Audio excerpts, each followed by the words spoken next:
What's the crack, lads? Welcome back to the Kansas City Royals franchise here on MLB The Show 3. I'm DFG. And we are back here with the final month of the season as we are thoroughly out of the playoff race now. However, we do have some September call-ups to take care of. So we have two more players that can come up to the Major League squad.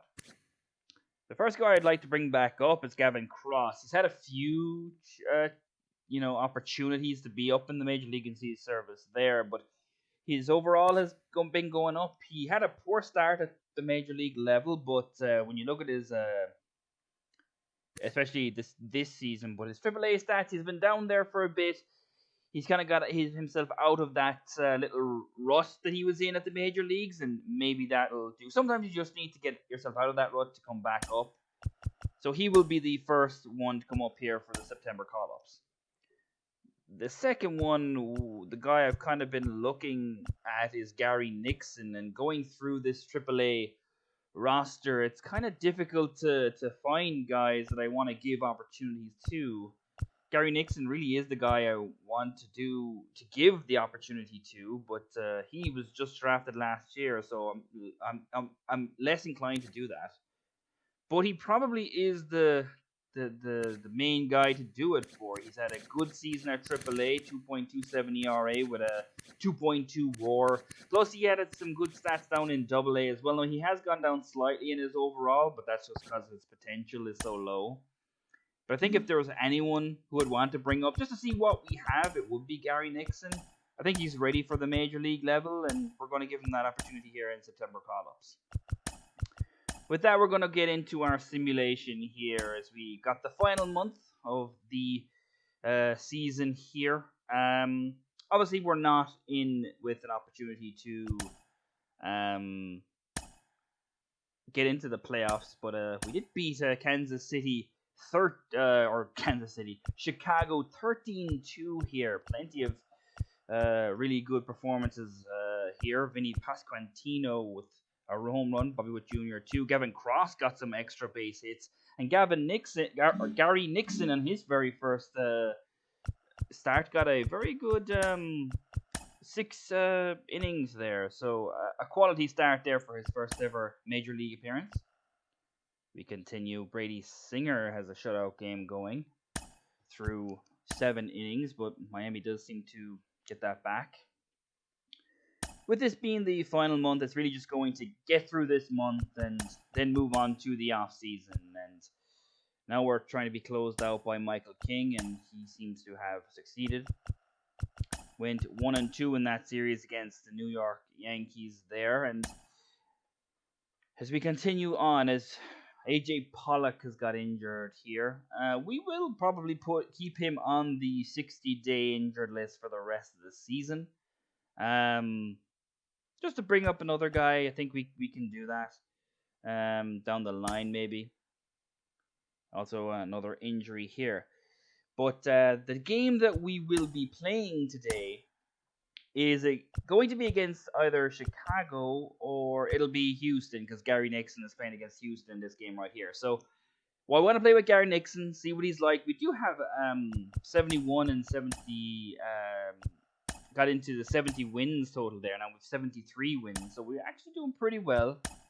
Got a good few wins so far this year as we move right up to Gary Nixon's, I think it's his 4th start now. Yeah, 4th start. So we're going to go into this game.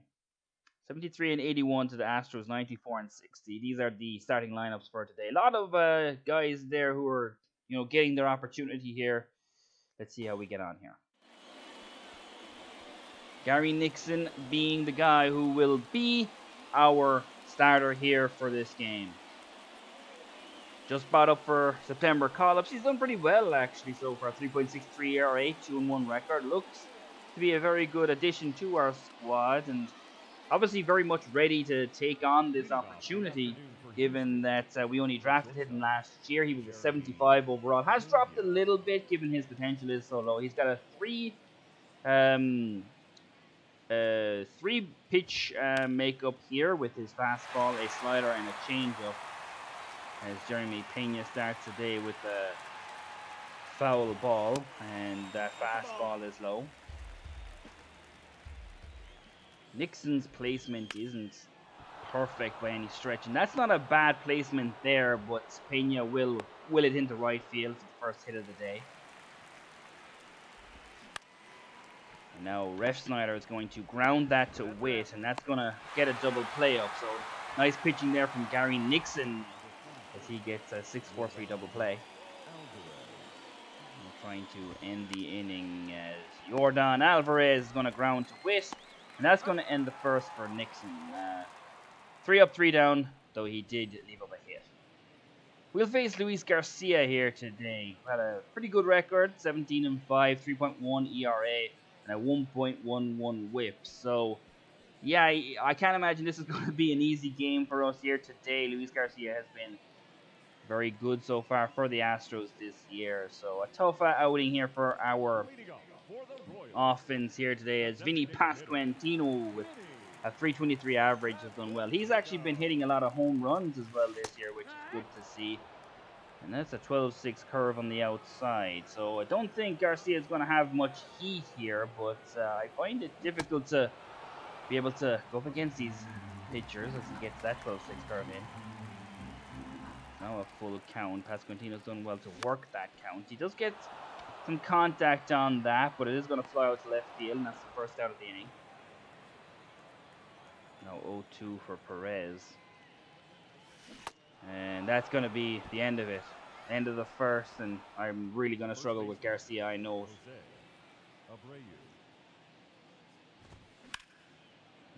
And Abreu is going to ground out to second base, and that's another 3 up, 3 down inning for Nixon.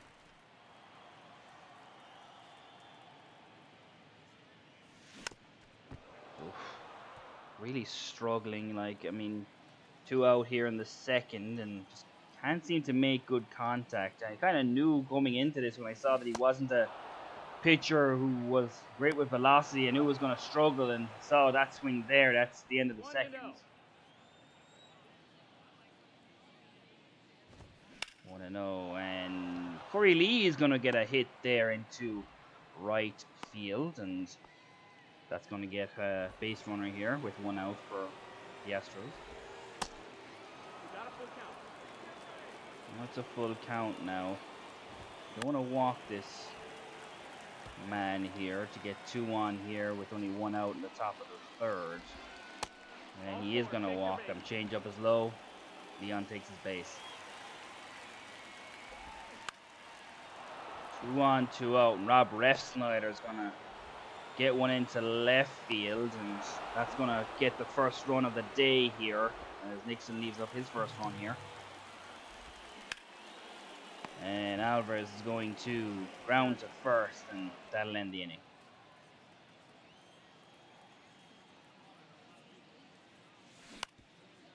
Hollis makes contact, but he's going to ground to third, and that's 3 flawless innings from Garcia.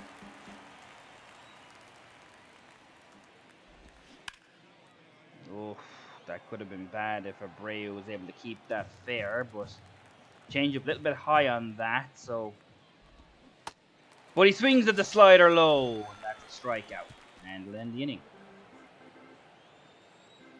I cannot hit this man. And that's actually going to get down. Salvador Perez gets on. I literally was talking about how difficult it's been to hit him. We got a hit there. Gosler on 1. He hits 1, but it's grounded to first. And they will get him. That'll end the 4th. And our first hit is for nothing. Munoz gets that one out to left field. That seems to be a pretty decent location, but Munoz is able to put it into left field. And now he's going to get a double play out of it, Nixon. And Witt does excellently on the double play. Nice strike up there high. Now, been pretty okay so far, Nixon. Left some balls over the plate, giving some players opportunities that the Astros haven't quite taken yet. So there's a three-pitch strikeout of Leon. And we're now to the bottom of the 5th. Oh, what a terrible strikeout. Even with Perez getting that hit earlier, I just cannot hit Garcia. It's very, very difficult. And now back to Nixon as we face Jeremy Pena. He's going to get another hit here. Right into right field. Ojeda's right there. And this is going to be a difficult game. I always knew it was going to be. Foul by Ref Snyder. 2-2 now. See if we can get the strikeout. He left that over the plate, but he powers it past him. His 5th strikeout of the day. Gary Nixon, he's done well. Jordan Alvarez comes into the batter's box. That's a dangerous throw to make there, right down the middle. Alvarez probably should have made or punished him. That changeup was low. And there is the one that's left over the plate. And Jordan Alvarez will punish him. Home run 47 for Jordan Alvarez. He got a pitch around him, and I didn't. And Gary Nixon has left up a home run here to give the Astros a 3-0 lead. And I think it's going to be difficult for us to come back with how tough we're having hitting here today. Good comeback by Nixon. And now he's going to get the 3rd out of the inning. Now we're down to the bottom of the 6th.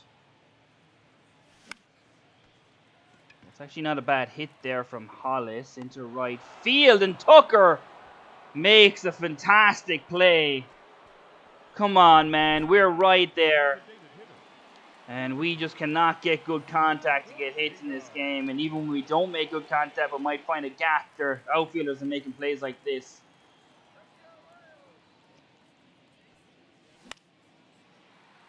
That might find a gap, maybe not. It does have a long way to come, the center fielder, but that will end the 6th.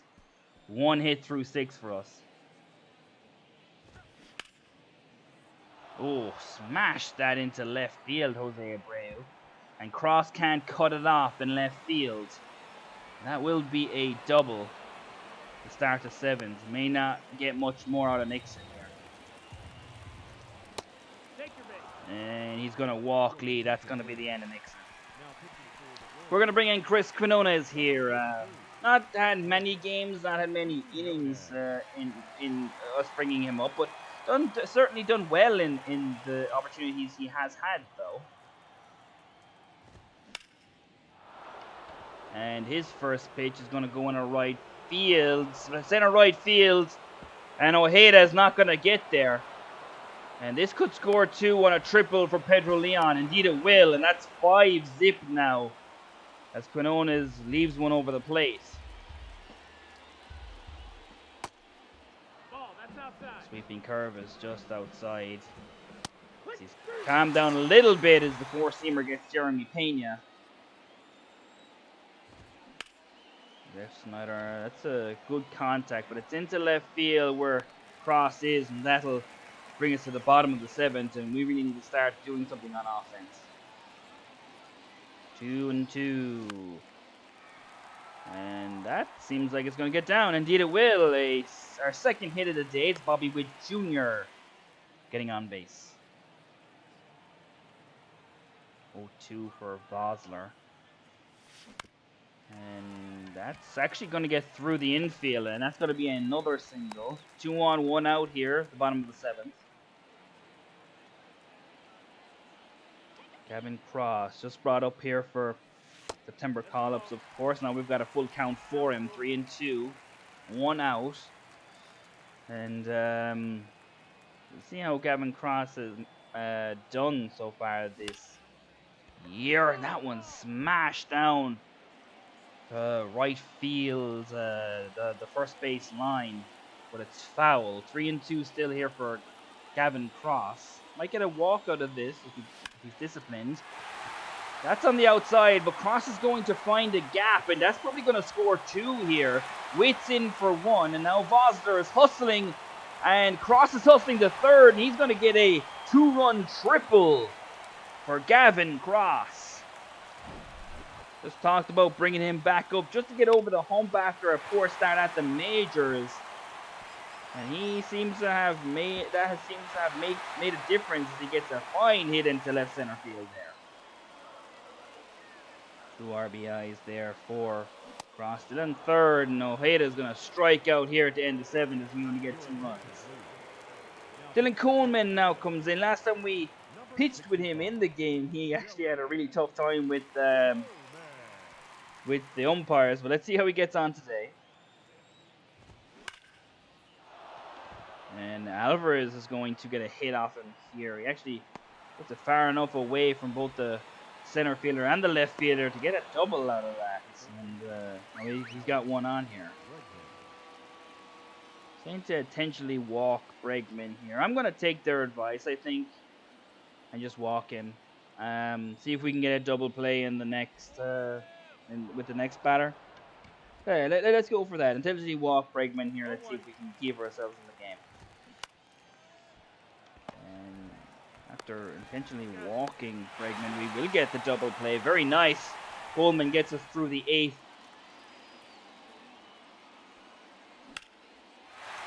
And Vinny Pasquantino might get his first hit of the day. Indeed he will. That gets down in left center field. The center fielder can't make the play. We've got 1 on and 2 out here in the 8th. And that'll end the rally. Perez is down, strikeout, end of the 8th. Coleman's going to walk Munoz, start the 9th. And I think that's enough for him. So we're going to bring in Ryan Yarbrough here. He's actually had a really good season. And lower overall, Ryan Yarbrough. But certainly had 2 great seasons for us. So he's going to come in here in the 9th.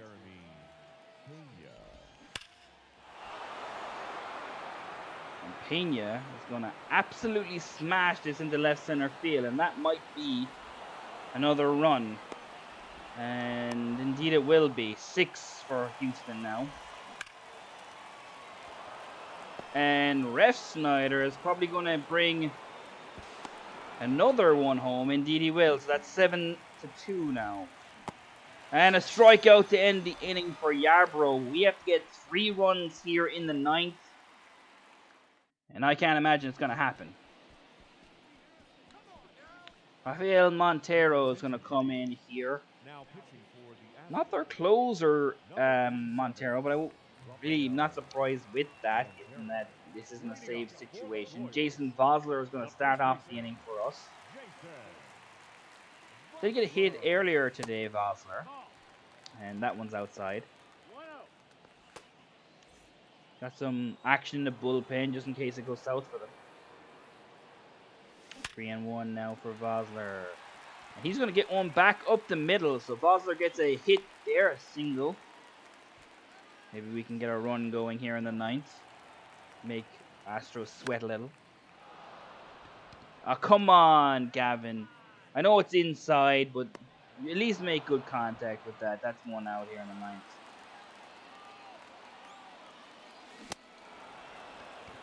And there we go. Another terrible strikeout as we've struck out too much today, and the Astros win 7-2. No surprise here. We did see some good, some nice hitting from a few players. Gavin Cross, of course, getting the 2-run RBI, 2 RBI triple there earlier in the game. But we were dominated. And even though we got 7 hits, it didn't feel like we did. But Nixon will get his 2nd loss of his career. 6 and an inning from Gary Nixon with 5 runs given to him. We'll head back to the calendar now. So it's just time for us to just finish this season. As we all know, this season is over, and we will get to the off season. Don't know if you saw that there, but our AA squad actually reached the playoffs. So we might take a look at that. We do have to do some roster switching here. And we will indeed do that here, do some auto stuff, and let them do that. To finally bring us to the end of the season. We finished up 77 and 85 as the regular season has come to an end. Actually jumped ahead of the Tigers with a pretty good last run there at the end. We had a 4-win streak to end the season. Had a pretty good September, I would think. I'm pretty happy with how we played, but there needs to be changes made in this team, and we are going to make them. Looking at some of the statistics here, Vinny Pasquantino is by and large our best player. He has been absolutely fantastic. He's been our DH pretty much all season. He kind of picked up the DH role late in last season, and now it's his full time. 326 average, 32 home runs. Dude has been absolutely electric, and I think he's going to be our leadoff guy for a long time. Maybe we put him in that three or four run in the future. And now at 33 years old, Salvador Perez is starting to decline. A little bit less in his home runs, 6, but his average is pretty much the same. It's not, massive levels of declining. And in terms of Bobby Witt Jr., his home runs have stayed the same, but he did give us 20 more points in his average. He's still, getting better. Still quite young, only 23 years old. So I still think Bobby is definitely going to be around with us for another while. Still stealing bases, 22 better than last year. Didn't quite have as many triples, but yeah, I'm pretty happy with how Bobby Witt played. Also have Vosler, Grichuk, Pollock, and Melendez all here in the teens. Speaking of Melendez, he was number 3 in our average, and another guy who surprised me, Tucker Bradley. Brought him up there later on in the season, got hurt with a torn hamstring. Did have 69 at bats and hit a 290 average with 2 home runs and some extra base hits. Yeah, I wouldn't mind seeing Bradley be a right fielder with us in the future. Back to MJ Melendez, actually had a really good season, not so much in terms of hitting home runs, but a 278 average is more than good enough. Drew Waters always seems to do well, number 4 in terms of average on the team. Randall Grichuk is number 5, probably didn't give us as much power as I was hoping he would, neither did Drew Waters, to be fair. Ronald Odor, a 1-year lease at second base as well, he did okay. Looking at Grichuk, he wasn't the same player as he was last year. He gave us the same amount of power, but the average certainly was not there. I think of the 2 players we brought in the outfield, Grichuk and Pollock, Grichuk is more likely the guy for us to, I suppose, keep around. Back to Odor, he actually was okay. I don't think we're going to keep him around, but I think he did all right given the situation that he was in. A $2 million guy who was supposed to be a backup for Michael Massey ended up getting a lot of games because we traded Massey. With Perez, Vosler, Cross. Cross did increase his average a little bit. 2 players here that I actually didn't bring up. They're just things that happen at the end of the season that I can really do. We'll probably be sending them down. Caden Wallace didn't have a great year at AAA. Either of those players had games or even an at bat. Now into our pitchers, and our most winningest pitcher was Noah Syndergaard, who got off to a really tough start to the season, but completely turned it around by the end. He was excellent. Now, he's not quite as amazing as he was last year, but he was still really good. He lowered his whip by 9 points. His ERA did go up slightly, but I'm not going to be upset with that. 25 quality starts, 3.2 WAR. Not the greatest of, strikeout pitchers, but he was really good for us. He started off poorly, as I said, but I'm more than happy to keep him around for another year. Him and Singer as our 1-2 punch, really good. Singer, he deserves a long contract now with what he did this year. After last year, he had more innings pitched, gave up less home runs, more strikeouts. His whip dropped loads of points. His ERA dropped. His 4.4 WAR to last year. Singer is just incredible. 3.2 WAR for Syndergaard. So he actually increased his WAR on last year. So he was fantastic. Ryan Yarbrough continues to be a great pitcher for us. More guys who were brought up here that didn't get any innings. Though Asa Lacey has not been great for us down in the thing. I might have to change his potential back as it dropped. Maybe that's got something to do with the fact he didn't pitch anything. We'll take a look at that. Scott Barlow has been declining, though he continues to do well for us. Dylan Coleman, is also a guy that did well for us. But Scott Barlow and Dylan Coleman are kind of our best two pitchers for relievers, and they're also leading the clubhouse, I suppose, in ERA. Ryan Yarbrough, another great year. In terms of WHIP, it was Noah Syndergaard.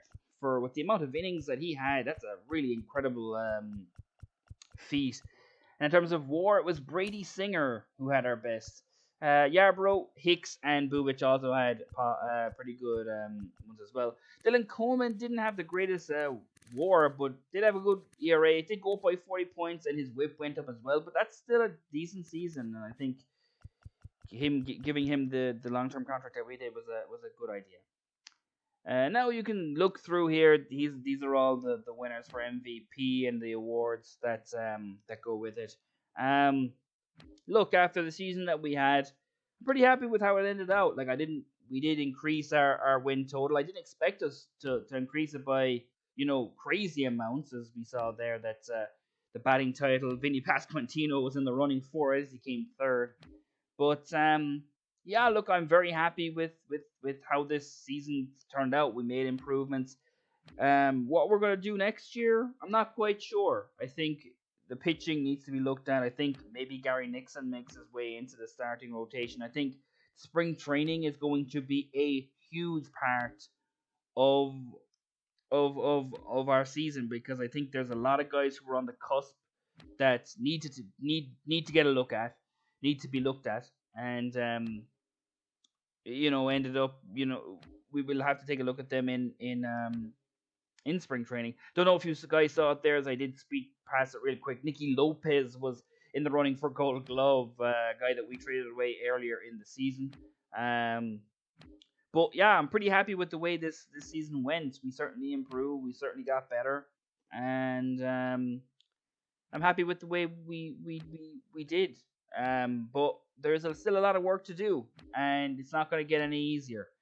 There's a lot of guys who are on the cusp of the roster that maybe need to be traded away if they don't make the roster, the 26-man roster next season.